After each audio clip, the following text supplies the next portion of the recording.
Hello, my name is Leigh. Today's date is Saturday, March 23rd, 2019. I am interviewing Associate Teaching Professor of Honors Humanities, Beth Dalton, on the Ball State campus as part of the Ball State University Honors College Oral History Project. Thank you, Beth, for agreeing to participate in this effort, which we have been conducting during the Honors College 60th anniversary year. First off, I want to begin by asking you where and when you were born. I was born in Adelanto, California in 1965. And what were the names of your parents? Jim and Judy Pitcher. Pitcher as in pitcher of milk. Yeah. Got it.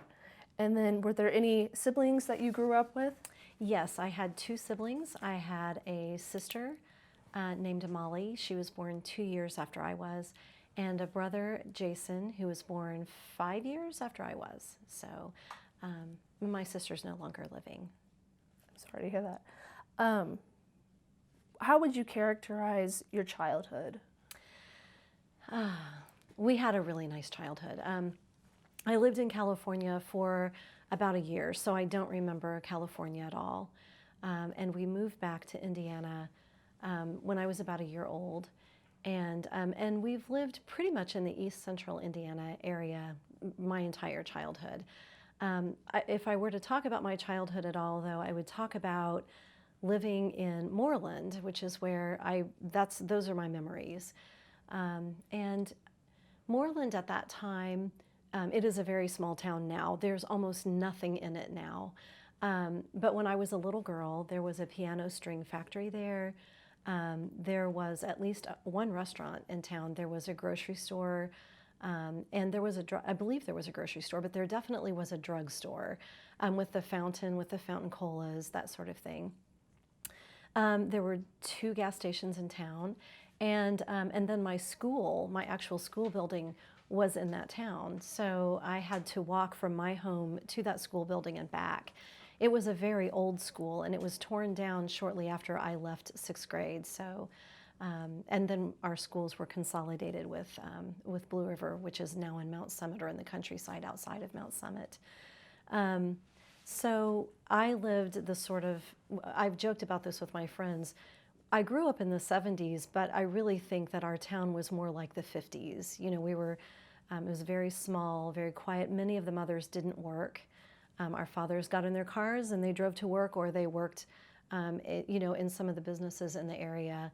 And the kids walked back and forth to school. So it was a lovely childhood. We'd get up in the morning in the summers when we were probably about 6 years old or older, and we could go out and play. Our mothers didn't necessarily worry too much about where we were, because all the neighbors knew who we were. And we'd come back home for lunch, my siblings and I, and then we'd go out and play some more, and we'd come home about dark for dinner. Very different from the kind of childhood that my own children had. So in many ways, it was a pretty idyllic childhood. So you mentioned that Moreland is kind of a tight-knit, close community while you were growing up. How would you characterize the community centered around education? What were the goals of education for families growing up in that community? Well, are you talking about my elementary school experience? Yes. Okay, because the junior high school is a little different, because we were consolidated by that point. Well, the school itself, we had a pretty good music program. We had a music teacher who exposed us to things like the danse macabre. In Moreland, Indiana, to know that and to know what that music was, and that was sort of interesting. We had a pretty good art teacher too. Her name was Mrs. Ballard, and the music teacher was Mrs. Schaefer. And I remember learning to draw linear perspective in elementary school. We had the rulers out, and I had a passing familiarity with linear perspective as a child. As far as the rest of the curriculum goes, it must have been good. I remember my teachers very fondly. I loved to read, and that was something. We must have had good English teachers, because so many of us, I think, were avid readers. One of my closest friends from from elementary school and high school went on to become a best-selling author. And she went to school with me starting in kindergarten all the way through my high school years. So I remember being fascinated by reading. We had a good library in the school. I remember being taken to the library as an elementary school child and picking out books and listening to the librarian read.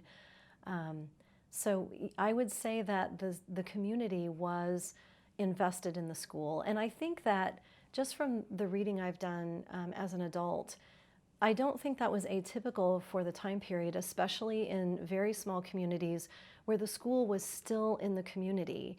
And I had the benefit of that. I think consolidation has, pulled a lot of schools from the small communities, and it makes it harder, I think, for parents to have access to those schools.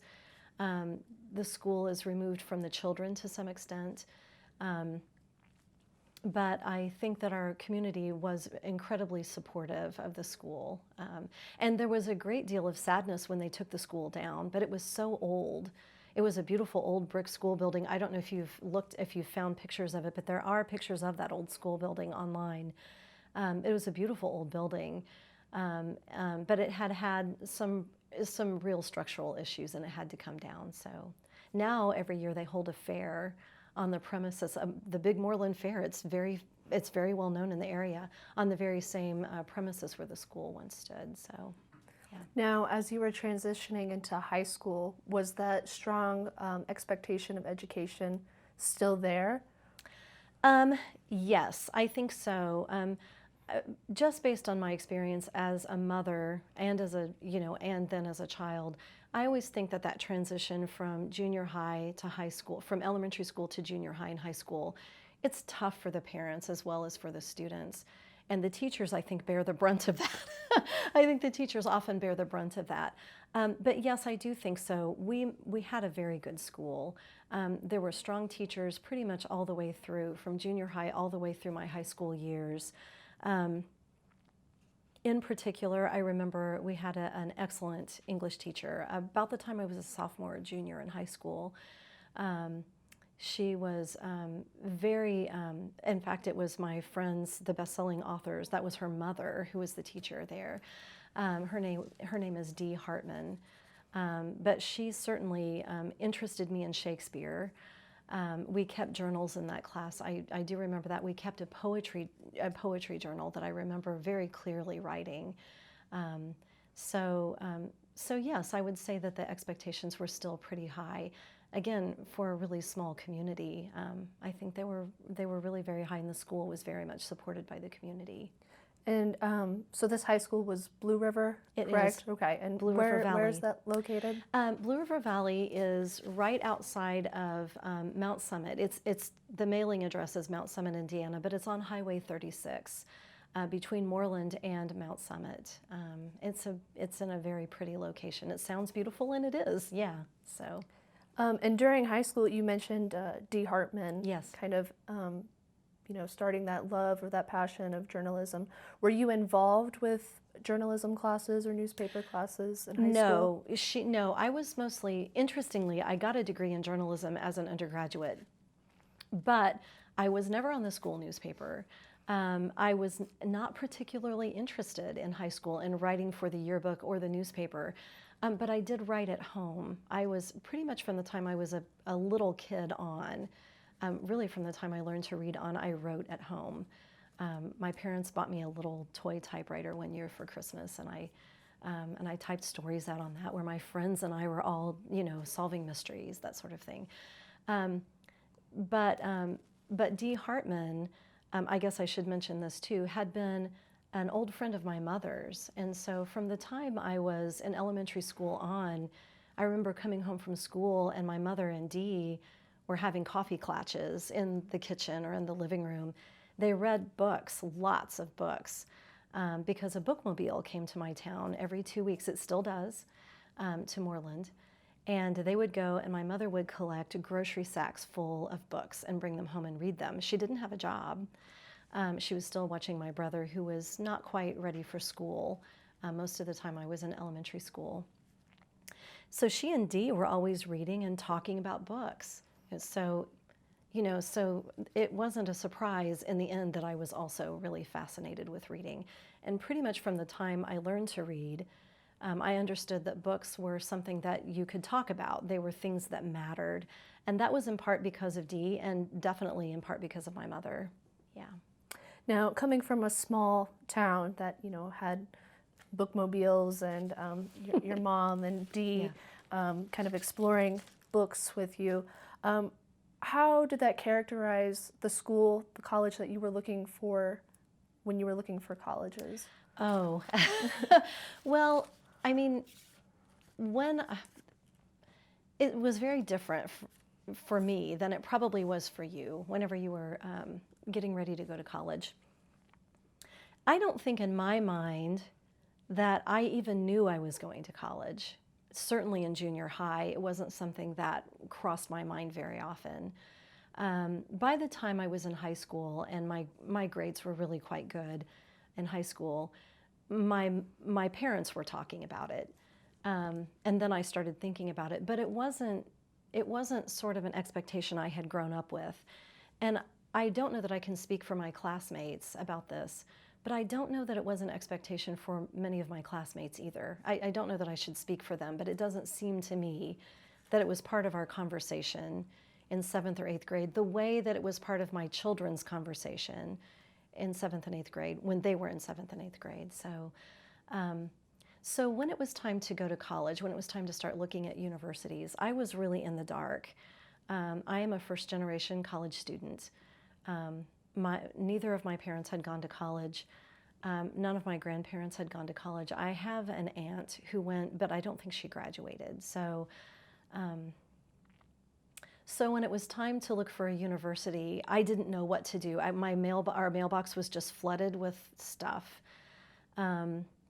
But at that time, I was a musician. I had been thinking about going to school to study music. I had been taking private lessons with a university professor at the university at Anderson. I believe it was Anderson College at the time, and I had been playing somewhat seriously for a while. So when I started looking at universities, I was looking for music programs first and foremost. Although in the back of my mind, I had always been writing. I mean, again, from the time I was a little kid on, I was hiding out in my room and I was writing stuff. And so I was looking at Indiana University, and because I knew they had a great music program, but I was also really concerned about my future as a performer in a symphony. I just didn't think it was likely that I was going to be able to make a living that way. And I wasn't sure I loved it enough and had the technical skill, really, to play professionally, although I was interested. So what ended up happening was I was interested in IU in part because it was far away. It wasn't so close to Moreland. It was 2 hours away, which seemed to me very, very far away. But then I ended up getting an invitation from the Honors College here at Ball State to apply for the Whitinger Scholarship. And that pretty much decided things for me. And I hadn't really given Ball State much thought up until that point, mostly because of the bias, because I felt like my bias that it was just simply too close. And so I got the invitation to apply for the scholarship, and that's a whole other story I'm sure we'll get into. So. Now, you mentioned earlier that you had gone to music programs such as Anderson College, and you were looking at IU to go and maybe pursue that passion for music. What instrument did you play? Oh, the flute. I played flute, yes. I took piano lessons very briefly from a terrible piano teacher who almost quashed my interest in in playing the piano. And now I wish that I had stuck with that. I wish I could play. And in fact, in retirement, one of my goals, if my hands are still in good shape, is to take piano lessons and to play. I played the flute, and I studied. There was a wonderful flute instructor who, I believe she was with Anderson College at the time. Her name, Sandy Taylor was her name. And she took some high school students on as for private lessons. And so I worked with her for, I think it was 2 or 3 years. So, and I worked with a professor here at Ball State too for a short time. And then she referred me to Sandy, and I worked with Sandy for a couple of years. So yeah, I played flute. It sounds like you were very passionate about music, but I also was. at the back of your mind, you mentioned you still had writing on the mind. Yes. So was there ever that aha moment where you decided where you were going to be going to school and what you were going to be studying? Yeah. Well, that was a tough decision for me. And, as it always is in high school, and things are always magnified when you're that age, I think there were some strong connections really between music and reading for me. I think that that one of the great joys of music for me was learning to decode notes. I mean, I remember when I learned how to read music, it felt exactly the same as learning how to read words. So I really loved it. But then I did get the scholarship to Ball State, and that pretty much made my decision for me. And at the time, I didn't feel that Ball State's music program was strong enough for me to pursue any kind of a degree that wouldn't involve teaching. And that's ironic now because I am an educator. So I did, look back at my writing. I had been thinking about writing all along. I had long been thinking in high school that I wanted to be someone who composed rather than someone who simply performed. That was something that had been also going on in my mind. And that as a performer of music, all I was doing was taking somebody else's compositions, and I was interpreting those compositions, but I wanted to be the person to write something. And so once the decision was made to go to Ball State, because in part that was a financial decision, it was a very easy move for me to look at journalism because I knew that Ball State had a really extraordinary journalism program at that time. So I was all in for that. Did the size of the campus scare you at all coming from a small town? Or? Not really, only because I think I was just too dumb to know, how worrying that could be. It never crossed my mind to be worried about the size of campus, just as it never crossed my mind to be worried about the size of IU or any other school I applied to. That wasn't a concern. I was actually a pretty social kid, so that was something that never really occurred to me. So. What year did you graduate? 1983. 1983. So as you're moving on from your high school experiences into school at Ball State, you mentioned earlier that you were a Whittinger Scholar. Yeah. When was that moment that you found out? Well, that would have been about this time of year. It would have been in March or April of my senior year in high school. What was the question again? I'm trying to remember exactly what it was you asked. Just when you found out that you were a Whittinger Scholar and when you accepted that scholarship to come here. Right. So it would have been in the spring of my senior year, and it was very, very exciting, as you can imagine, because I didn't know what the future held for me at all. I had gotten some scholarships from some other schools, but nothing that really was financially as beneficial as the Whittinger Scholarship was going to be. And I wasn't holding my breath for that scholarship either. I was pretty sure that anyone coming from a school the size of my school would not be really and truly eligible for a scholarship like that one. So to say that I was surprised when I found out I got the scholarship that's an understatement. My parents were too, I think.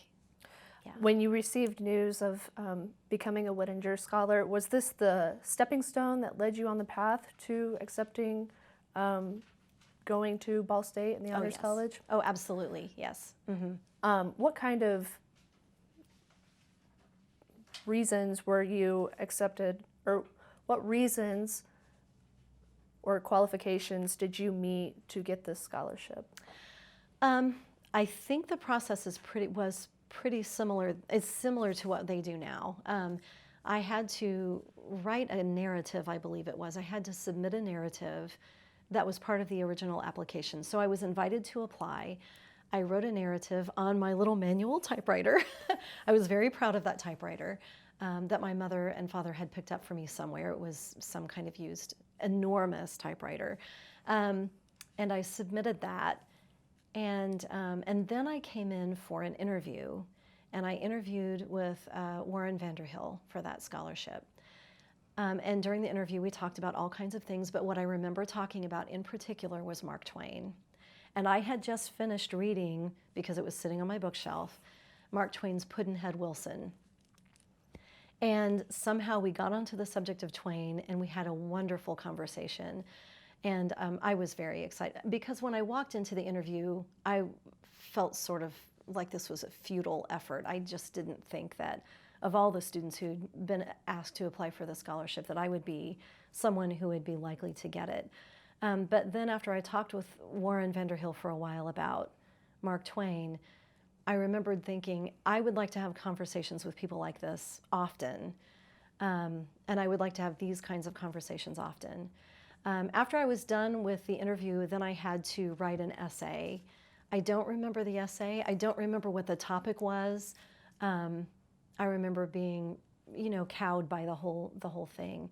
And then I went home, and I didn't hear anything for a month or two, and then I found out that I had the scholarship. So I find it very impressive that you were a Whittinger Scholar, and also in 1982, I'm not sure if you're aware of this, but the Whittinger scholarships decreased to only 10 students. Do you find, in hindsight, does that make you even more surprised that you received the scholarship? Absolutely. Yes, absolutely. Yes. And then so when you finalized the decision to attend Ball State, what were the next steps that you wanted to learn more about the Honors College? Well, I mean, of course, my mailbox was being flooded then by Ball State. You remember this, Anna. You know what it feels like. Once you've been accepted, the university sends all kinds of things to your house. I remember being absolutely just sort of stunned by all of it and paralyzed, to be honest.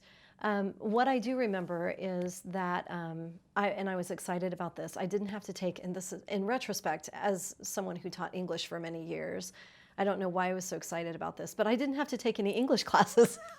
So that was very exciting.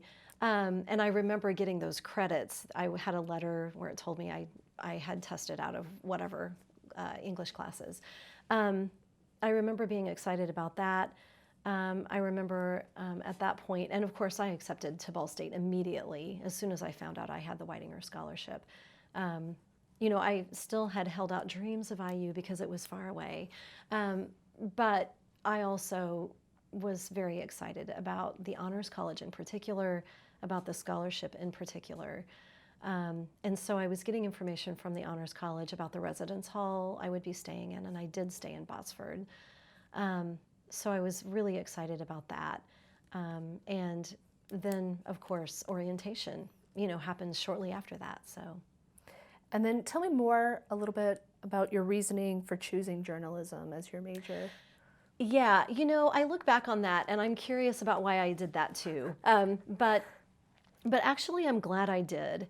I had always, like I said, I had written from the time I was a little kid, and I had written stories. I hadn't written journalism, so I'm not entirely sure why journalism was the thing that caught my attention, except that I'm sure that practicality had something to do with it.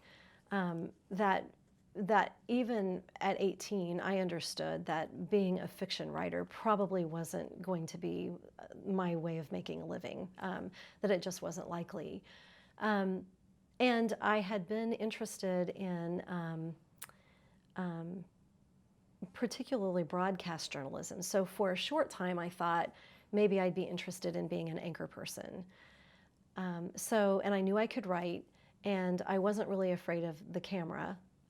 But once I got to Ball State, I was mostly just interested in the writing. I wasn't interested in any other part of that. Why I didn't consider English, I don't really know, except that it just didn't seem practical to me. Were there other interests that you were pursuing at the time, such as minors or concentrations? Yeah, history. I was interested in history, for sure. What was it about history that interested you? I think that the history-literature connection it's hard to pull lit and history apart. If you love to read, if you love literature, and I'm going to use what I've said to you in class, literature with a capital L, it's really hard to divorce that from a sense of history. if you're going to read Mark Twain and really understand Mark Twain, you really do need to know where he came from. I think it's helpful to know that. I've been teaching a Jane Austen colloque this semester. It's really hard to understand the significance of Austen's work if you don't understand the tradition that she's coming from, or the tradition really that she sort of made, the conventions that she established as a writer. So I think that the two, for me, are very much connected. And at the time, while you were going into journalism, I believe, were you specifically focused on magazine journalism? Yes. Okay. Yes. And what were some of the reasons behind that? Newspaper journalism seemed too brief to me. And you can see the difference as soon as you pick up a newspaper and a magazine. I was much more interested in feature-length work. I wasn't interested really in writing about what people would consider news. For example, a current event. I wasn't as interested in that. I ultimately was just really interested in people, so I think that that's one of the reasons. I felt that in magazine journalism, there was a way to sink your teeth into a subject and to write at length and to research at length about the subject and the people that you were putting into your magazine. So yeah. When I was an undergraduate, I wasn't involved in many activities, mostly because I was a mother. I had a child when I was an undergraduate, so it really wasn't possible for me to do a lot of the extracurricular things that my peers were doing. So a day in the life would have been, getting out of bed and taking care of my son, getting him to daycare, and then going to my classes and maybe working. It depended, where I was working at the time. I worked for a while at the Muncie Star as a copy kid for the newspaper. And then I worked for a while on campus for the Wellness Center, which is long gone. And then I would come home and I would take care of my son. And then I would do my homework for the evening. So that was my life when I was an undergraduate. Do you feel that Ball State was able to accommodate, non-traditional students Yes. such as yourself during that time? Actually, that's one of the reasons I wanted to talk about this. I felt that the Honors College in particular was very, very helpful to me, and made it, I wouldn't say easy, but made it possible for me to continue with my scholarship, to continue with my degree.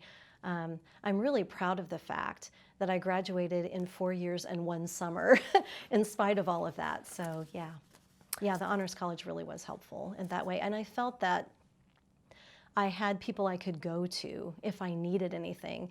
And I have to say that here at Ball State, there were some professors who, when they found out that I was a mother and a parent, were incredibly kind to me. So yeah.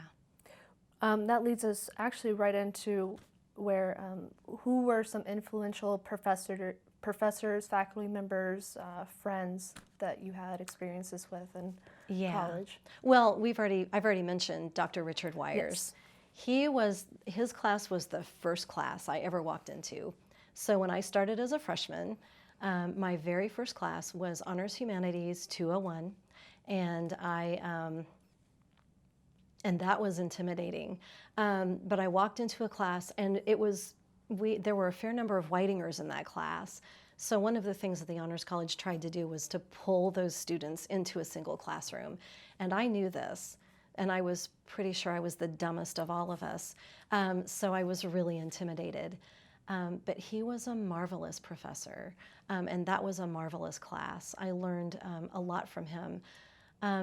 He was a history professor, and yet one of the things that I felt that he did so well, and especially in retrospect, was talk about literature. And to talk about literature not just in terms of literary studies, but in terms of being, as historical artifacts, as representations of human behavior, as representations of human endeavor, and as representations of achievement. So I really enjoyed that about those classes. I had him for 201, 202, and 203. So yeah. Would you say professors like Dr. Wires the humanities sequences that they were teaching, were those good complements to your journalism major? Absolutely. I have said this for years, and I will continue to say it. The very best set of classes I ever took were those humanities sequence courses. That includes graduate school, both of my graduate programs. I felt that the world just sort of opened up. I think it provided a really fine foundation for the liberal arts education that I really ended up pursuing here at Ball State. You know, I got a degree in journalism, but because of the core curriculum here at Ball State, you still had to take history classes. You still had to take, you know, some kind of science class. And I think, you know, in other disciplines, and I think the humanities sequence provided a really fine foundation for all of that. And I think as a journalist and as a writer, it provides a necessary background. If you're going to be a writer, you should know what other people have written, or at least some of what other people have written. And so I felt like I got some of that from my humanities sequence. And what were your favorite aspects of those classes? Oh, the reading, of course. Yeah, the reading. And the class discussion, too. But the reading. And I remember, you know, looking at the syllabus, as you did, I'm sure, and looking at the list of books that we had to order and find somewhere and being just horrified. How am I going to read all of that? And I was a reader. I wasn't afraid to read things, but I just didn't know how I could possibly get through that syllabus. And then I remember it was Molière. I remember reading Molière, and I was sitting on my bed in the residence hall, and I started laughing so hard I thought I was going to fall off the bed. And because Dr. Wires never ever warned us what we were getting into with these books. So we'd been reading things like Antigone and the Iliad, these very serious works. And then we pick up Tartuffe, you know, and I thought, well, this is just marvelous, you know. It was really, and I remember that moment so clearly and thinking, this is not a bad way to spend my time, you know, so. And as you were living on campus and having classes with a lot of other honor students, were you able to develop kind of that close, tight-knit community, such as when you were growing up in Moreland? Can you ask that question again? I'm sorry. So what were the dynamics like in the honors community with the students, professors, faculty? Right. So in that humanities class, there were a few of us who became pretty close. I'm going to say that I haven't really kept up contact with those people particularly well, and I feel some loss there. But I do think that there was a tight community, and I can still see those faces, you know, in that classroom. I can still see where we were sitting. I remember Dr. Wires's face. I remember him talking. And I felt at the time that I had a community, and I did, and that helped. You know, to know that other people were also trying to get through the syllabus was helpful, and to know that they would have to take the same test I was going to be taking in the next couple of days, it was helpful. So, yeah, I would say that we did have a nice community in those classes. Now, as you and I both know, the Honors College is only a small part of campus, and there was a lot of other events taking place while you were going through school. One of which, in 1985, David Letterman donated money for his Letterman Scholarship. And I'm just curious about how that portrayed how you defined your education, because this was geared towards C students. Did that make you want to work harder, or just, you know, be an average student? I think I was on campus, I believe, when that happened. In fact, I know I was, because my husband ended up winning one of those Letterman scholarships, and he wasn't a C student. I just want to point that out. I think at the time, all of us understood that that Letterman scholarship wasn't really about the sort of dumbing down of education. I think even at the time, we understood that what Letterman was trying to say was he was looking for adventurous scholars. He was looking for thinkers who were able to sort of step outside of the sort of conventional scholar role and to take some risks. And so that, at the time, that didn't bother me at all. I mean, we kind of laughed about it, but it never made me feel like I needed to work less or or that I needed to back off on my studies at all. No, yeah. But I remember that scholarship, and I remember we thought it was kind of funny, you know. But I think that most of us understood what it was Letterman was trying to say. I hope that we did. I hope I'm not wrong about that.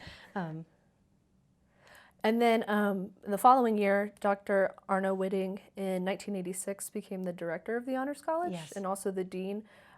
Did you have, was he a mentor to you? Did you know him well? He was a mentor to me. I ended up working on my thesis with him and another Honors College Whitinger, another Whitinger from my class. And so I did see Dr. Whitting with some regularity. We came in and met for those thesis meetings. Yeah, he was. I really, really enjoyed working with Arno Whitting. He is quite a gentleman, actually. Yeah. And then also that year, you may or may not recall that in October there was a sit-in led by the Black Student Association president. And I'm just curious, how do you think relations between minority students and campus as a whole were during this time? You know, I wish I could say I were more in tune with that.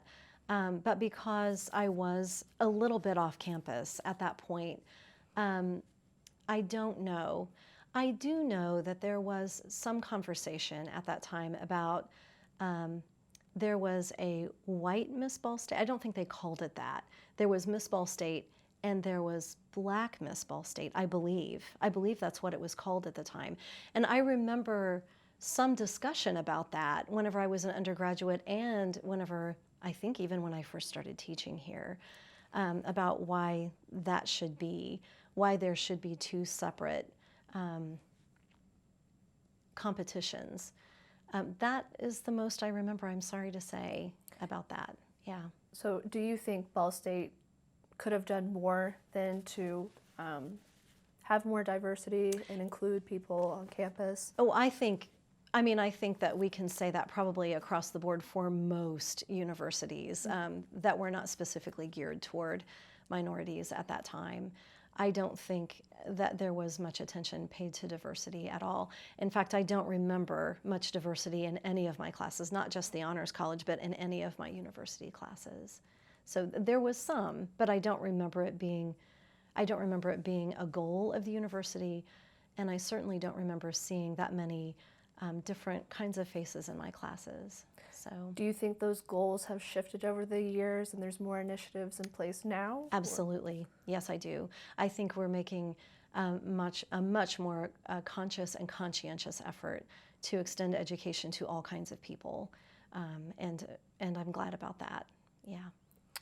And I'm going to read a quote real quick. So in 1987, there was a January edition of Playboy magazine, and it put I remember this. Ball State on the map as number 18th on the top 40 party colleges. And Rick Majerus quotes, "If you need a place to fall into the gutter, this is it."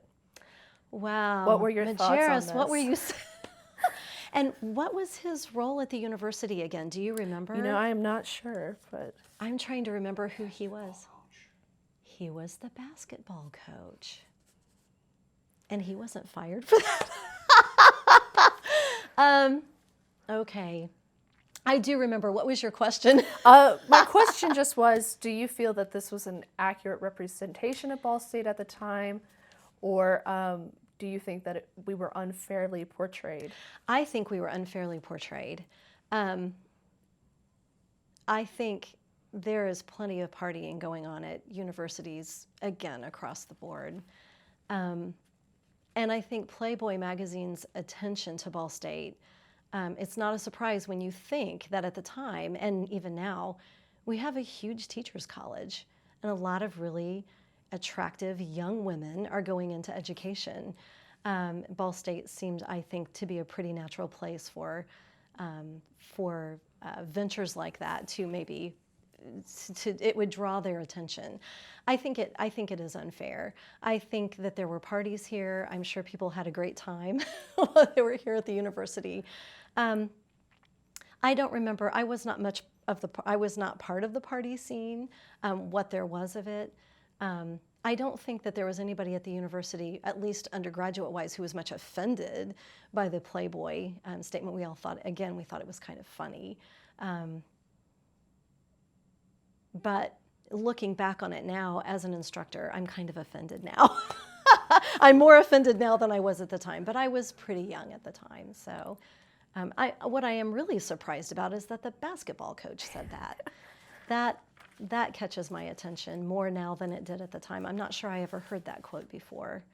So, and this article kind of played into people's mindset that Ball State was sort of this high school with ashtrays. That was the only difference. Do you think that the town and gown relationships, how would you characterize those? Well, I do think, I mean, to go back to the high school with ashtrays or, that the place emptied out on the weekends. I do remember that charge. I do remember that sort of being a stigma here. And I think it was in part because a lot of people locally did go to this school.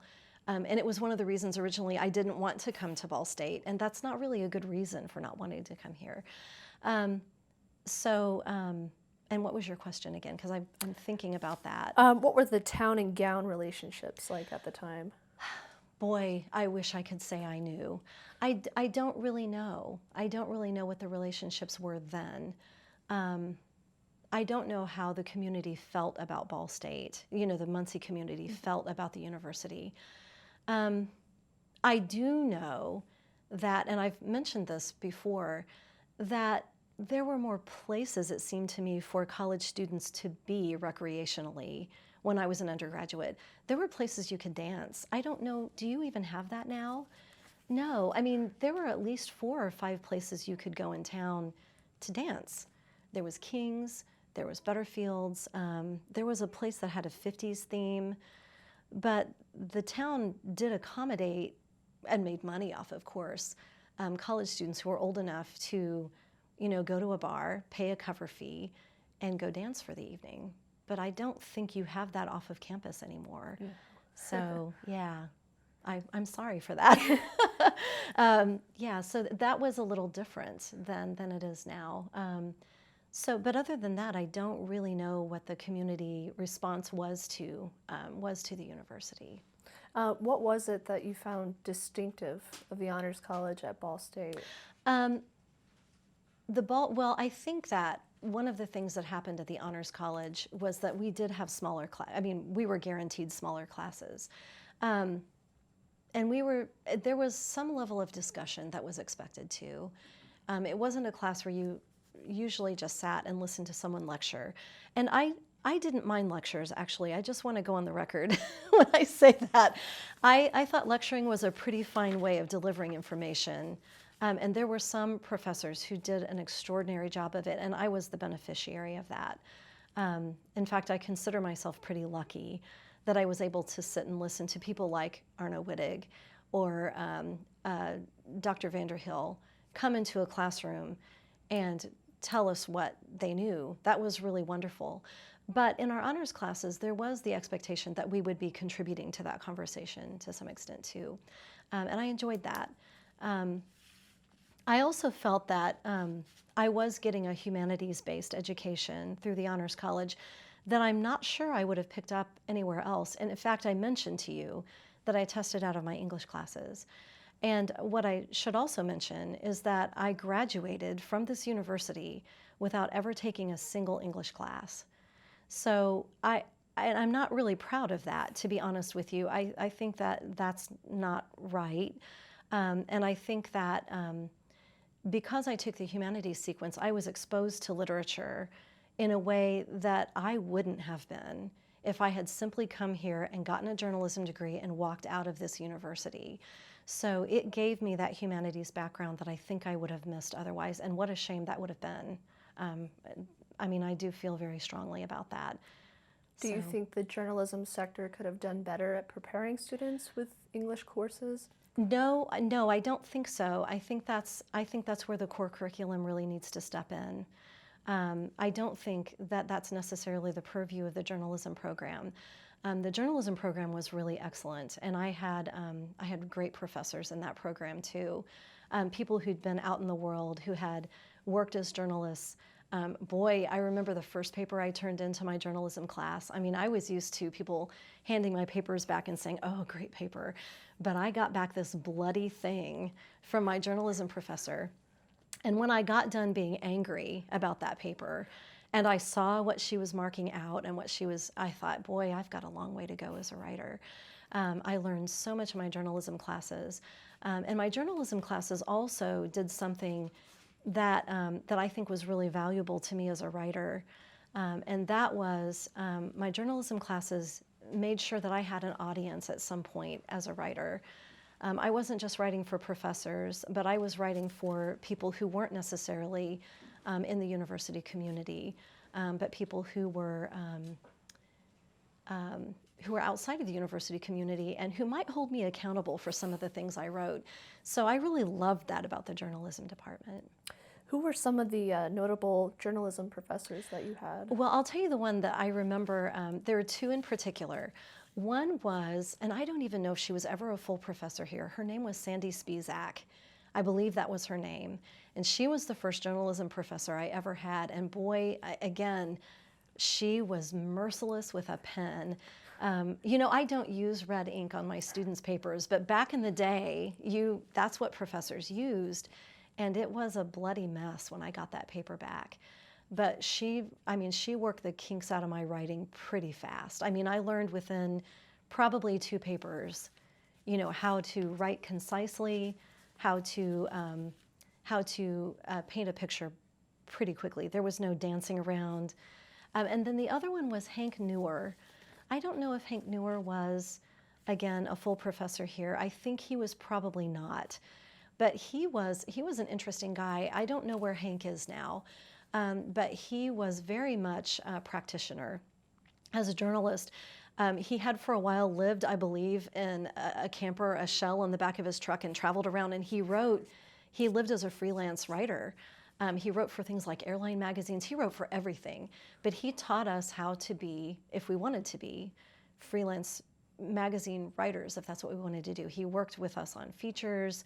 You know, he talked a little bit about the practice. In fact, he taught us a lot about how to get published, very practical stuff that I've used for years, actually. So yeah, Hank New, and I don't remember how to spell his last name, but I do believe that while he was here, he was researching a book about fraternities that ended up getting published. So you might want to look that up.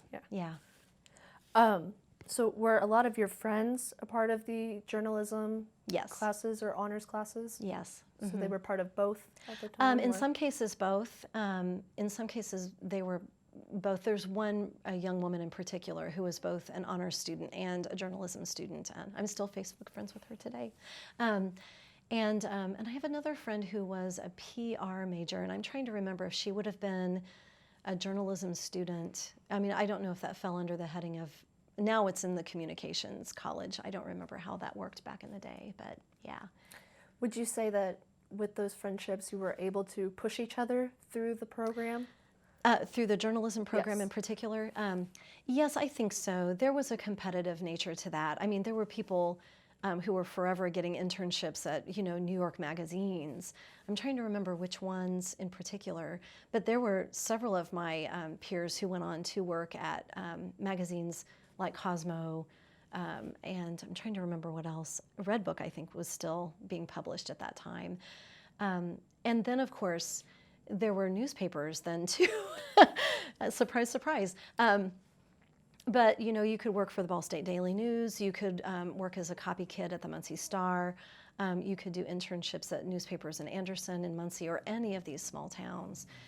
So you know, from watching the older students and just listening to my peers, you know, I realized I was going to have to get out there and publish some things, you know, in order to have a job when I graduated. And I think the journalism department was really excellent about that, making sure that we had really practical experience as writers before we graduated. If you wanted to have a job when you graduated from this program, you could have one, but you had to have extended yourself enough to have worked for a publication at some point. So by the time I graduated from Ball State, I had a pretty nice portfolio. because I'd written for a column for the Daily News. I'd written for a magazine, and I can't remember the name of that magazine anymore. And I'd worked as a copy kid, and I had done an internship at the Muncie Star. Would you say that the Honors College in particular helped accomplish those goals, or was it more the journalism department? It was more the journalism department, but I would say that, again, my writing experience, both in the journalism department and for the Honors College, because we're forever writing in those honors classes, it certainly helped. It certainly did help hone my writing skills, and my thinking skills too, for that matter. Earlier, you mentioned that your husband was a recipient of the Letterman Scholarship. Yeah. Did you meet your husband during this time? Yes, I did. Was he also a Ball State student? Oh, then? yes, yeah. With the Honors College? He was, yeah. So did that also enrich your experience, competitively? Oh, yes, absolutely.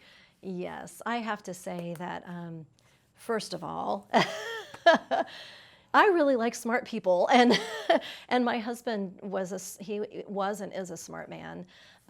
Yeah, he was an honors student. He was very active, actually, in the Honors College. I do believe that he worked as an advisor for a summer program the Honors College did with high school students. I think he did that for a couple of years. We met my senior year, I think it was. I think that's true. I think we met my senior year, and that would have been his junior year in college. And we met just before he won the Whitinger, actually. But the reason we met was because he worked for the Ball State Daily News, and he wrote a weekly column. And I thought he was really funny and really, really smart. And he would write this column, oddly. In the column, he would joke about going to Warren Vanderhill's office and sitting down with him and sort of shooting, having a bull session with him. I don't think those things ever happened, but he would talk about sitting down and, kind of, well, Warren, how's it going today? And he would write this column, and it was really, really funny. So I knew that he was in the Honors College. I knew that he knew Warren Vanderhill, so I saw that column in the Daily News, and I started clipping it because I thought he was so funny. And I put it on my refrigerator, and I had a mutual friend. We had a mutual friend who was also in the Honors College. She was a high school friend of mine, and was she an Emmons Scholar? I'm trying to remember. She went to high school with me. When you said Blue River was a powerhouse, it really actually kind of was, because this other friend of mine, I believe, was an Emmons Scholar the year that we graduated high school. But anyway, she was our mutual friend, and she introduced us one day, and then we ended up dating. And what was his name? Your husband? John Dalton. John Dalton. John Okay. Dalton. Yes. And what was his major during this time? He was a TCOM major with a film option. I mean, he was very interested in film studies, but I don't think that was really a possibility at that time. So I think he took a lot of classes from Wes Gearing. I remember that's an old name that a lot of people coming in to do these interviews will know his name. But Wes Gearing was a really important guy in the TCOM department then, and probably now, actually. So, yeah. Now, as you were nearing your senior year, you mentioned earlier you had quite a large portfolio, being able to work with the Daily News. What were your plans for the future at that point? I didn't know, except after I did my internship at the Muncie Star, here's one thing I did know. I wasn't going to work for a newspaper. That I knew. And that was a real awakening for me. I'm trying to remember when I did that internship. It might have been the summer before my senior year, or it might have been the fall of my senior year. But I did my internship with the Muncie Star, and that was fine. I just knew that that's not what I wanted to do. They did sort of tentatively offer me a job, and I didn't take it. I was very interested at that time in going into magazine work, but there just wasn't much of it.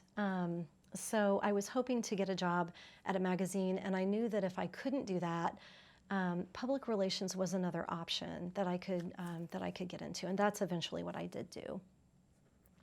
And so what time did you graduate from your undergrad?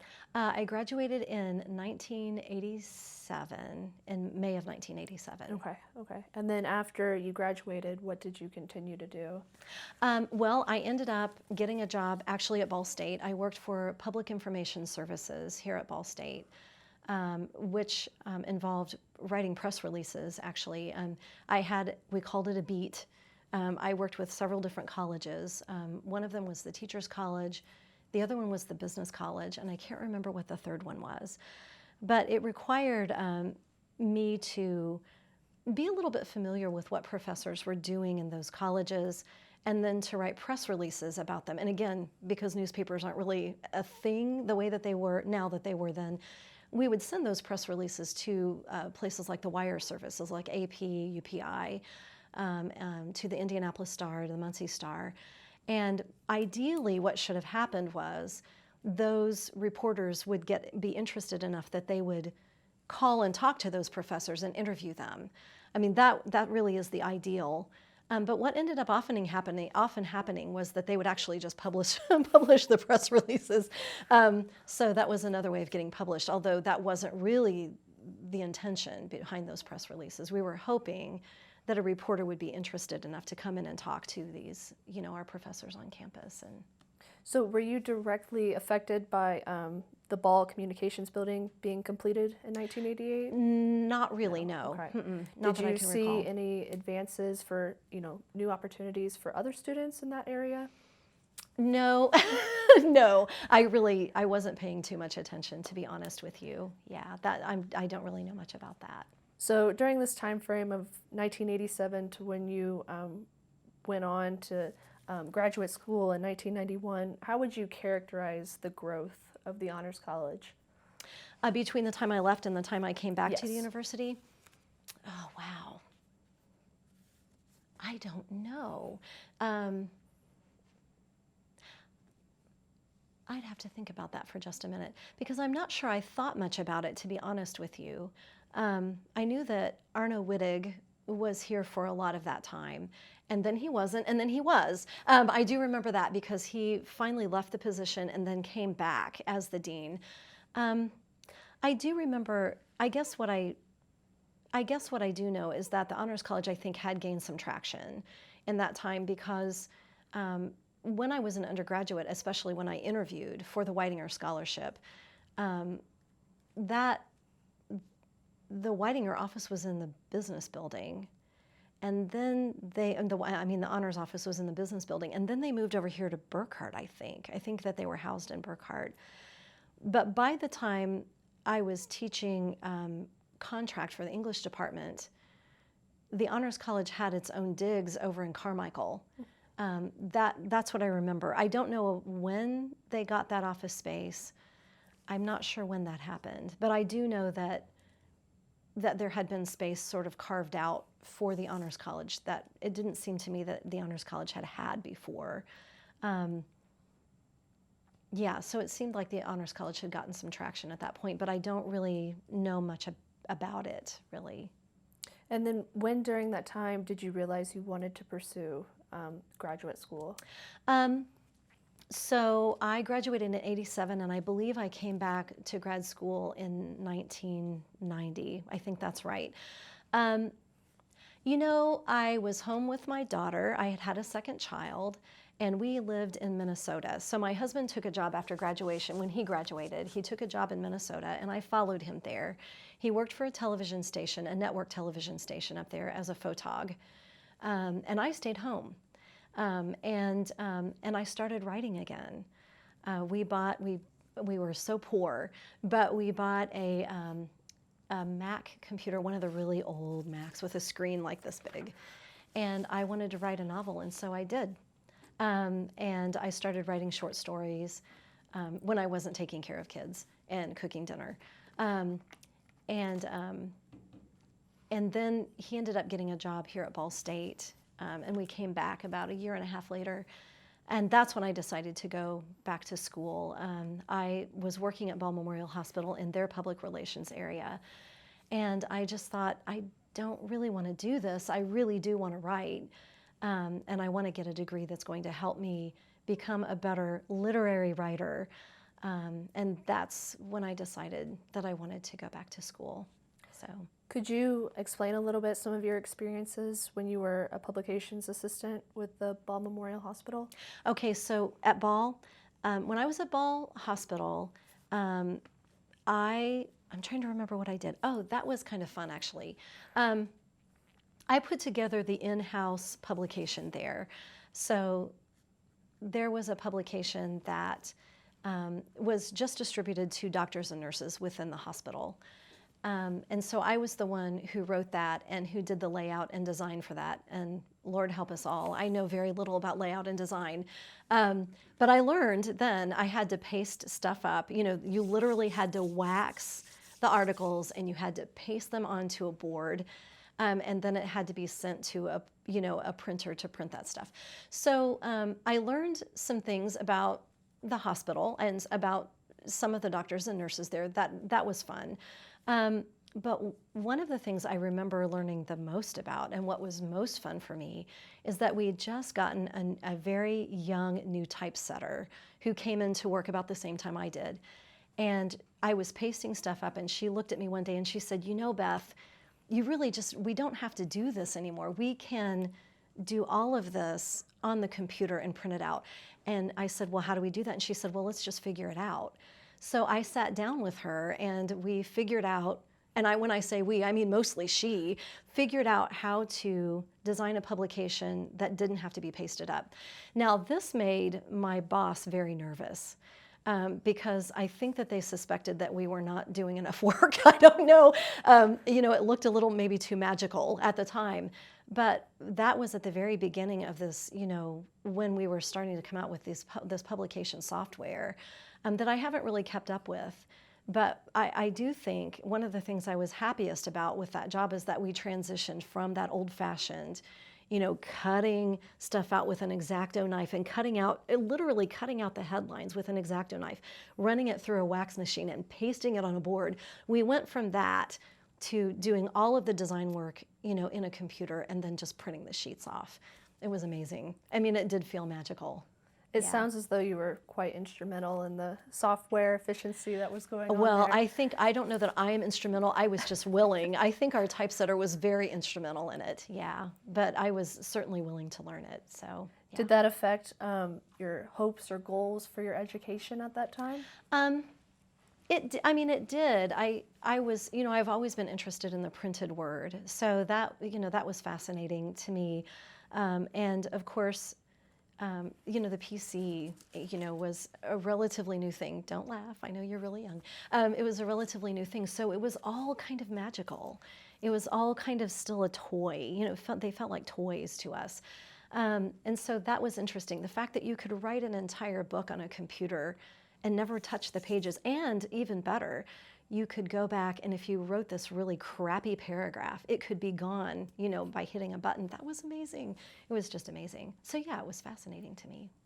And then what new challenges did you encounter in graduate school as opposed to undergrad? And did the Honors College help prepare you for those challenges? That is absolutely true. In graduate school, and especially in the English department, I remember sitting in Paul Ranieri's composition class and feeling this sense of deja vu, because we were reading Plato and we were reading about Socrates, and I thought, I have been here before. And so I did feel that the rigor of the Honors College with those humanities courses in particular, the rigor of the Honors College, the amount of reading and reading comprehension that we had to have for those classes absolutely served me well as a graduate student. It absolutely did, yes. Now, when you entered into graduate school in 1990, did you have any idea that you were going to be working for Ball State come 1991? Yes, that was my plan, actually. My husband was working here at the university, and I wanted to be what we call contract faculty. That was my goal. I knew that there were a number of them in the English department, and my goal was for my day job to be teaching, and then I would write. I would have all this time to write. Well, that's not true, but I did want to be in the world of ideas, And I knew that in an English department that was possible, that I would be working with people who read books. And I would be working with people who talked about writing and who looked at writing and who wrote all the time. So it absolutely was my goal, getting that master's degree to work in the English department. And from the minute I entered that program until I ended it, I made that very clear that that's what I wanted to do. And then after you attained your Master of Arts in English, would you say that you pursued this role because of the lack of English courses you took in undergrad? Oh, I guess I don't understand the So, question. did you pursue a Master of Arts in English because you felt as though you were missing out on those opportunities when you went into journalism as an undergrad? I didn't actually at the time. In fact, I didn't even think much about it until one of the professors I interviewed with, when I was interviewing to go into the English department, said something about my journalism degree. And at that moment I became a little self-conscious, and I thought, is that considered lesser? I wasn't sure about that, but I wanted the degree in English mostly because I wanted, I guess, yes, in part to answer your question, I wanted that exposure on the graduate level to literature. But I will have to say, one of the things I felt that I brought to the English department, especially as an educator, was the fact that I had written for a living. That I had that I'd earned my bread by writing stuff for actual audiences. And I felt that that was something I could help my students with as well. So. When did you start your career at Ball State? 1991. As soon as I graduated, I ended up getting a half-time job in the English department. And I was with them for, it was more than 25 years. So I think it was 26, but I don't remember. Yeah. What courses did you teach during that time, and what was your favorite course to teach? Well, I mean, I taught a number of them. Mostly they were composition. We taught, there's the basic writing classes, English 101 and 102. I taught those for a very long time. And then I taught English 103 and 104, which are the classes you're probably more familiar with. There was a literature class for teachers called English 205 that I taught for a while. And very occasionally I did teach creative writing classes too. So during your time, were you encountering a lot of honors college students, or was it mainly students from campus? I did encounter a number of honors students in those classes, but mostly it would have been students from around campus. I would say probably my favorite set of classes were the English 101 and 102 classes. Those students were motivated. They tended to be a more diverse group of students, so they had wonderful stories. And I, as a creative writer, I always had an assignment that was a narrative that they could turn in, especially at the beginning of the school year. And I got marvelous papers from those students. Those were wonderful. I learned a lot. So in a way, you were planting that seed of your passion for creative writing. Oh, yes. Yeah. And then would you say that your skills as an all-honors college alumna were put to the test when you were an instructor? Yes. Yeah, absolutely. Well, in order to evaluate someone else's work, writing, you have to know how to write. And I do have to offer, I do have to credit the Honors College with that kind of writing. I mean, I learned how to write for the university in my humanities classes. And I often thought back to those classes. Even when I was teaching English 103 and 104, Richard Wires is always sort of hanging around back here. What would Dr. Wires say, about this? So yeah, I do think so. I think that certainly, even more importantly, the humanities sequence and the Honors College in particular just prepared me to be an intellectual. I mean, I think that would be a better answer, I think, to that question. I have always read, I've always been around people who read. Literature matters to all of us, and I think that those classes set me up for a life. It set me up in such a way that I didn't think I could live my life without having those things. Maybe I should put it that way. Yeah. Then tell me a bit more about how you received the awards such as the Indiana Arts Commission, Individual Artist Right. Grant 2001, 2004, and 2009. Was that you still continuing your passion for writing? Yeah. Yes, I have been writing all this time. I haven't written in the last couple of weeks because it's been crazy, on campus, as it always is in the spring. But I have led a writing life. Part of that is applying for grants. And so I don't remember what each of those was for. I don't remember which particular text I was working on. But I wanted support for that in the summers so that I didn't have to work in the summer. So I applied for Indiana Arts Commission grants in order to help me get through the summer so that I could have that time to write. And that's generally what I do with my summers. I have to say, one of the things I really love about my job is that usually I do have those 3 months off, and I do spend that time working on my fiction and some creative nonfiction.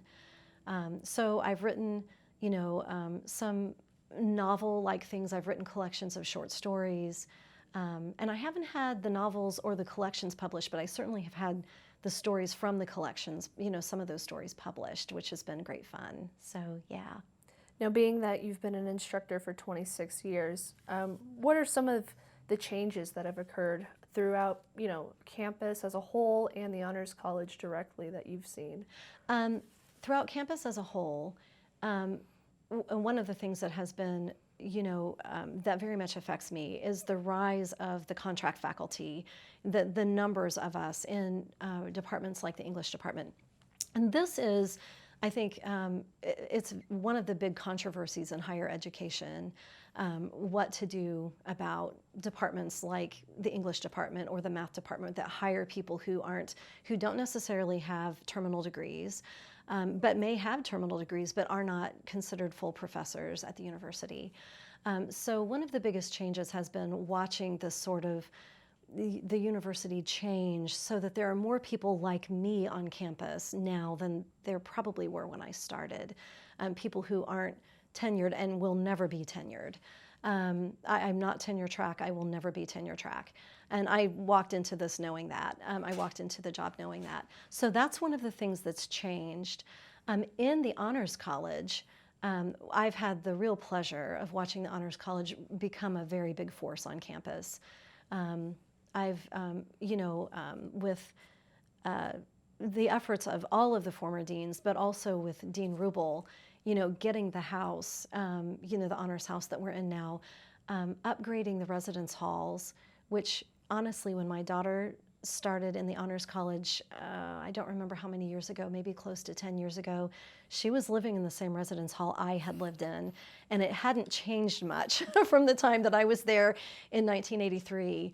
And so I've watched, the residence hall is definitely improved. It's been upgraded, having our own headquarters, our own house, and now having its own dedicated faculty. That's a big shift in the Honors College. And I think it's wonderful. I think that's really just a marvelous thing. I think Ball State should congratulate itself on supporting this honors program. I don't know that that many universities do support honors programs the same way that Ball State does. I think Ball State's really forward thinking that way. It's a lot to be proud of. You've mentioned a lot of positive growth in the Honors College. I'm just curious, what kind of frustrations were there over the years? Because there's always going to be the negatives with the positives. With the Honors College, yes. or just, I'm trying to think of, the Honors College has always been a pleasure for me, to be honest with you, because I don't know that you'll get an answer from me on that, because I was teaching in the English department for years and teaching comp, and the Honors College came in and sort of snatched away half of my time. And so I ended up working for many years, basically half-time for the Honors College. And it was always such a pleasure. It was such a relief in some ways not to just be teaching composition. Don't get me wrong, there were things I really liked about teaching comp. In fact, it helped my writing skills a lot to teach those composition classes. And I met a lot of really wonderful people that way. But going back to the humanities sequence in particular, that's just a pleasure. I don't think there are any drawbacks to that at all. I have to be honest with you. Yeah, I can't think of any. I think the Honors College has just become stronger over time. But I'm not involved in the administrative stuff. I don't know what kinds of things are going on there, so I might not be the right person to ask. With all your experiences with, students, not necessarily from the Honors College and students from the Honors College, what type of stereotypes do you see of Honors College students? Well, I mean, there are the stereotypes that I think students have about honors students. And having been an honors student, I remember what that felt like. The egghead, kind of, this sort of brainy, not much personality kind of student that, I was so afraid people would think of me whenever I came into the university. And I'm sure that is still a concern for freshmen when they come in. They don't want to appear to be too brainy or too bookish. So I think among the students, that's still an issue. Among faculty, I don't know that there are stereotypes so much, but I do think that one of the things that we often talk about in the Honors College is that when we get our honors students in the classroom, many of them feel the way that I did, which is many of them feel like they're not the smartest person in the room, and that's really frightening. I think for faculty, one of the biggest challenges with our students in the honors classes is to assure them that, in fact, you are smart enough to be here. I know you think you're not, but you are, because I think many of our honors students, are very, in some ways, really humble about that and nervous about being exposed as frauds, and it's never happened once in all these years I've taught. If you're in the Honors College, you deserve to be there. So. Now, in 2016, it looks like you got your Master of Fine Arts in Creative Writing. Yes. So are these one of the ways that you continue to learn and grow as a scholar and educator yourself? Yes, absolutely. I had long wanted, well, I shouldn't say that.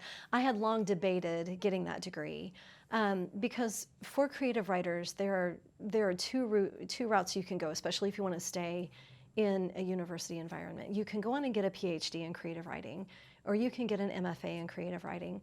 Well, maybe there are three. You can just choose not to go on at all, and just to write and to say, I don't need anybody influencing my writing at this point. And there are lots of good arguments for every one of those. I waited a long time to go back and get that, what is a terminal degree. And I waited a long time for a reason, and it was because I couldn't decide if I wanted to go on and get an MFA, because MFAs are really controversial right now, and they have been for some time. A PhD in creative writing, I just didn't see the need for that. It wasn't what I was interested in, but I had considered not going back at all. I'm glad I did. I felt that, again, the Honors College prepared me for that. I was absolutely prepared to do the reading for a creative writing program, not only because I had taken those classes as an undergraduate, but because I had taught those classes.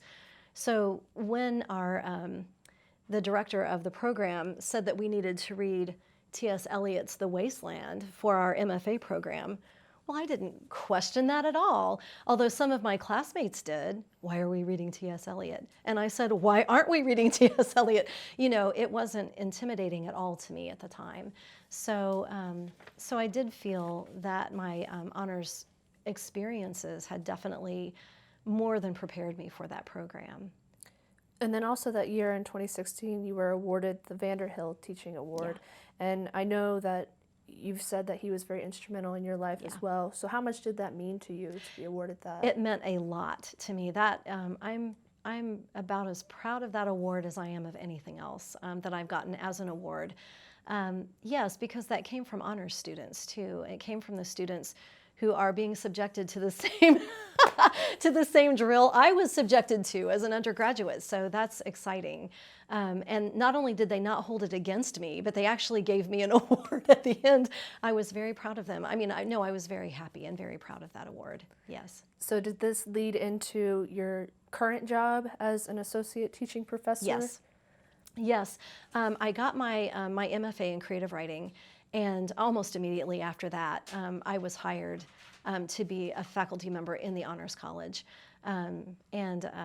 So I knew that Jim Rubel had started getting faculty, dedicated faculty in the Honors College, and I had hoped to at some point be one of those faculty members. So I'm very glad I got there. Yeah.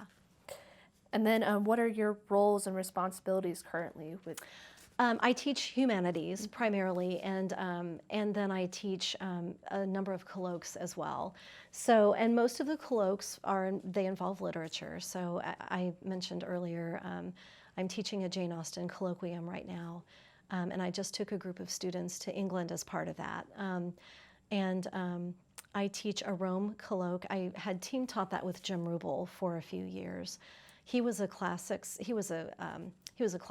so Rome was an obvious choice for him. He had studied Latin and studied Roman culture. We had team taught a humanities sequence for a few years, so the two of us would take a group of students to Rome, not every year, but just about every other year for about 5 years or so. So I have taught that Rome colloque since he died, and I may be teaching it in the future. And then next fall, it looks like I'm teaching a colloque on the literature of fabric creation. So students will be reading about different types of, it's called a fabric of words, different types of needle arts, and they'll have to learn a needle art actually to take that class. So, could you tell me a few more things of what we touched on this earlier about what some of your favorite aspects of teaching honor students are, but now that you're in a full-time position, what are the goals that you have for your students in these colloquias and humanities courses? You know, in the humanities courses, one of the goals I really do have for those students is for them to understand that there is a world of art and letters out there that is not a mythological place, that there are people who talk about these things every day. There are people for whom this matters. You know, what you're reading right now, what's on your nightstand right now, that matters, and that it's going to contribute in some meaningful way to your life. So I really want my humanities students to become better readers and better writers for sure. And I want them to learn how to ask good questions about their culture, about other cultures, and about who they are. You'll notice in class I'll say, you know, that was a really good question, or what questions do you have about this? Because I think that inspiring that kind of curiosity about the world that you come from, about the literature of the past, about the art of the past, about the literature of today and the art of today, I think that really matters. It helps us position ourselves and helps us to understand who we are. In my colloques, that's a little different. The colloques those are odd classes. For example, in the Austen class, which is pure joy. The students in that class are amazing. The material is, you know, it's some of the best reading that you can do. In that class, what I want the students to do, I do a lot of myth busting in there. So a lot of times Austen's sort of associated with romantic stuff and Colin Firth. And I like Colin Firth too, believe me. But Jane Austen isn't really about Colin Firth.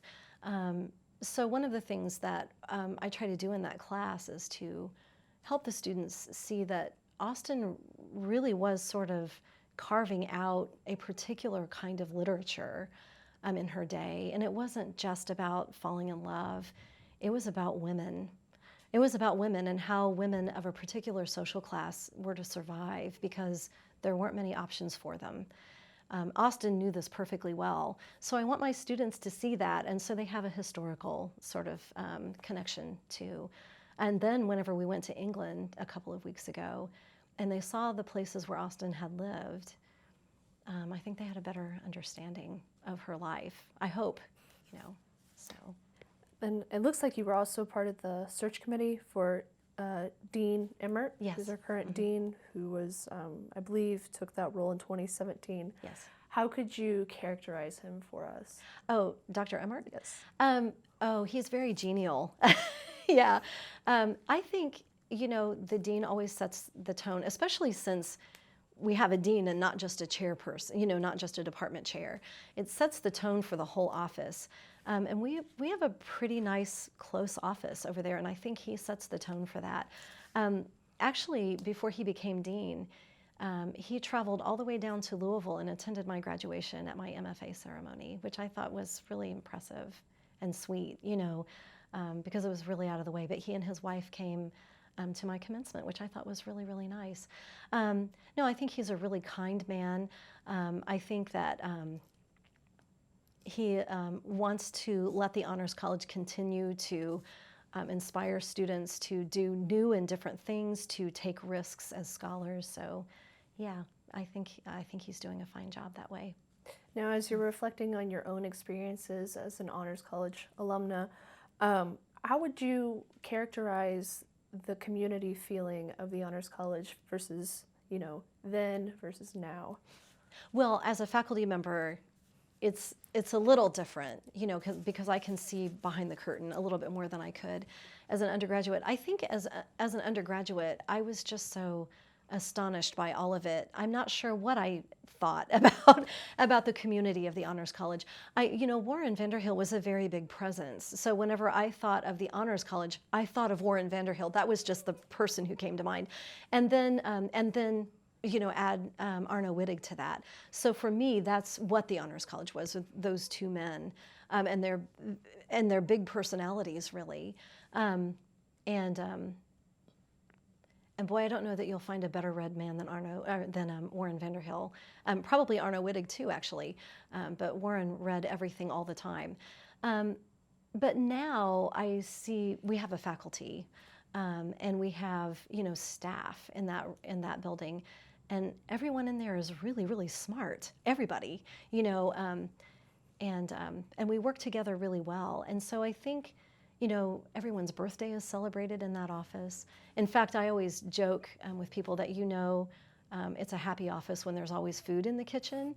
And I mean, Dr. Rubel made sure we had a kitchen, number one, and there's almost always food in it, which is unfortunate for some of us, but it's a pretty happy office. It seems to me, because people are always bringing food in and sharing, not just with ourselves, but often with our students. There's a coffee pot that's always going. I am the only one in the office who drinks decaf. And so the office secretary made sure that we have a huge box of decaf sitting in the cabinet just for me and anybody else who wants to drink it. But yeah, it's a fine place to work. There's pop in the basement for faculty if they want it. You could just go down to the basement and grab one. But it's a very comfortable, friendly space. It is a nice community. From your perspective as a faculty member, what is the best way for honors students to get the most of their Honors College experience? Yeah, I think they should do what I didn't do, and that is to spend some time in the Honors House outside of class. Whether that means working in the office, at the front desk. There are always, a gaggle of students working at that reception desk. Or making sure that you spend time with people like Dr. Livingstone, right, our new associate dean, who's marvelous. Making sure that you walk by Dr. Emmert's office and you drop in for a second and take a seat and just tell him how you're doing. I think joining organizations like SHC, which that thing's going gangbusters, and we've got some great students in that particular organization. I think that's going to help do more for your Honors College experience. I think you'll get to know your faculty better, you'll get to know the dean better, and you'll be aware of opportunities that arise in the Honors College, and there always are opportunities coming up there. Study abroad experiences, interesting classes. I think that's what I would advise my students to do.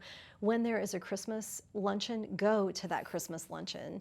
If there's a reception at the end of the year, go to that reception, even if you're shy, and shake hands with the dean. I think that's really important. Then in turn, and kind of going off of that question, how can students utilize the knowledge and wisdom of their professors, and how can they get to know, their professors, faculty, administrators? There are two things I would say to that, and I am fortunate enough that because I have really smart students who do this, go sit down with your professor. I have two students who come in and just sit in during my office hour regularly, and they just talk. They just want to talk. There's nothing specific on their minds. They're not there just to talk about an assignment, although that's okay too. but they will just come and check in, you know. The other thing that I would advise honors students to do, if you really want to know what your professors are up to, you should read what they write. That's one of the great advantages that college students have that I don't think they understand, that they are every day in contact with people who are experts in their respective fields. And those experts are publishing, they're conducting studies, and students have access to that. They can Google that stuff, they can read that stuff online or from Bracken Library, and then they can go talk to their professor about it. Hey, I saw that you were conducting this study, and I want to know more about that. And I think that's something I'd like to see more of. But I think that as faculty, we need to be better about talking about that too, that we have a whole life outside of the classroom, you know, that's part of what we do as part of our jobs. So. As you reflect on your career so far and you look towards the future, what do you think your goal for your career trajectory is? Okay, well, I'll have to give that some thought. I'm not really sure. So I don't know. As far as a career goes, of course, I want to keep publishing things. This year I was nominated for a Pushcart Prize, and I was really flattered by that, and it was completely unexpected. So now I actually just want to get a Pushcart Prize, you know, so I'd never really thought that I could get one.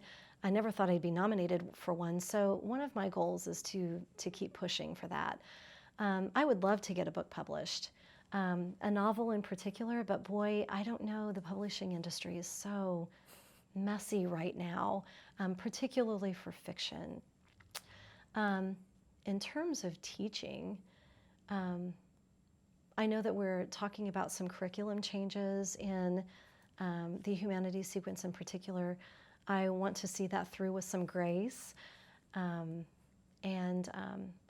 I'd like to do a couple more study abroad experiences with my students too. Those are amazing, not just in terms of being overseas, but also just watching students grow through those experiences.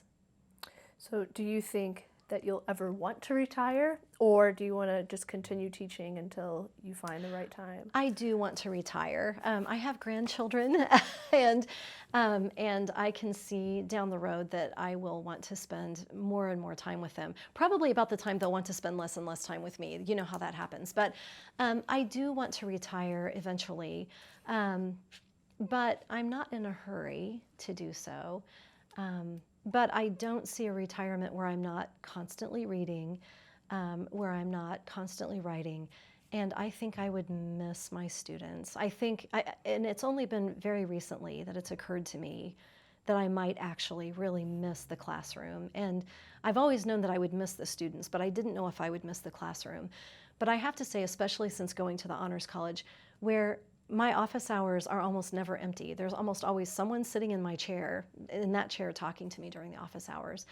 I think when I retire, that I'm going to miss that.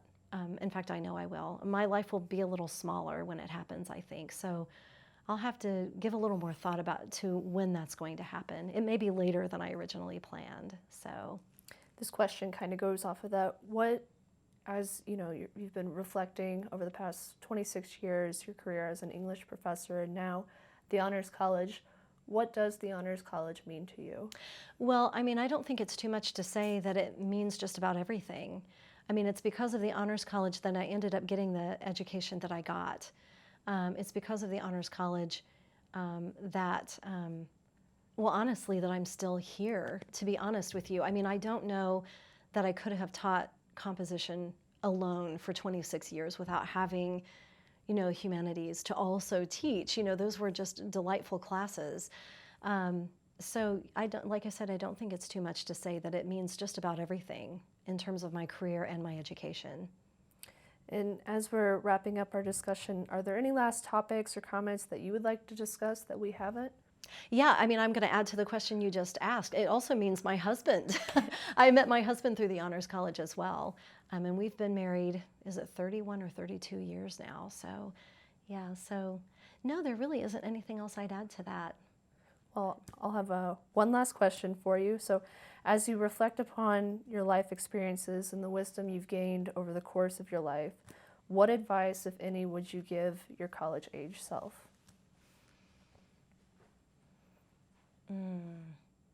To be more confident, I think. To be more confident. All right. About all of it, yeah. So with that, we will now bring our interview to an end. And on behalf of the Ball State University Honors College Oral History Project, I want to thank you, Beth, for participating in our project. Oh, thank you, Anna. This was wonderful.